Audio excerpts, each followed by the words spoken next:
মধ্যে ইনকনফিডেন্স কাজ করতো।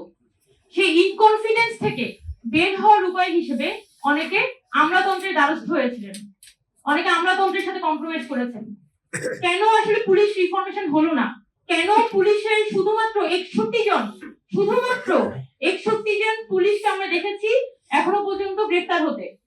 তার কারণ হচ্ছে সরকার নানান ভাবে এই যে পুলিশি ব্যবস্থা, আমাদের যে একটা ব্যুরোক্রেটিক সিস্টেম, সেই সিস্টেমের কাছে সে কিন্তু কম্প্রোমাইজ হয়ে গেছে এবং সরকার নিজেও বুঝতে পারবে না কোন সময় সে আসলে এই আমলাতন্ত্রের হাতে কম্প্রোমাইজ হয়ে যাবে।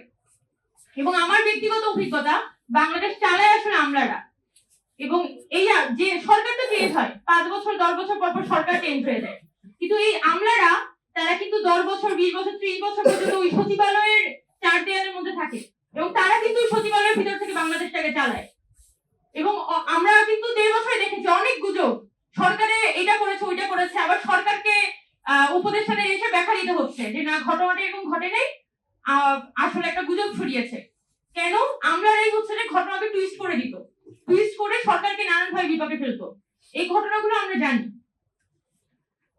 সেই পরিস্থিতিতে বলতে চাই যে আমলারা কোনোভাবেই চায় না যে এখানে জুলাই সনদ কোনোভাবে বাস্তবায়ন হোক, এবং জুলাই সনদ বাস্তবায়ন না হওয়ার জন্য যত ধরনের পন্থা রাষ্ট্রের প্রতিটি ইনস্টিটিউট এবং পুরনো ব্যবস্থার সৈনিক তারা নিতে চায়, সবকিছুই কিন্তু তারা বিএনপির মধ্যে দিয়ে বাস্তবায়ন করতে যাচ্ছে। এবং এই পুরনো ব্যবস্থা নানান ভাবে কিন্তু তারা বিএনপির উপর জেগে বসেছে। এটা হচ্ছে একটা সহজ স্বীকারোক্তি।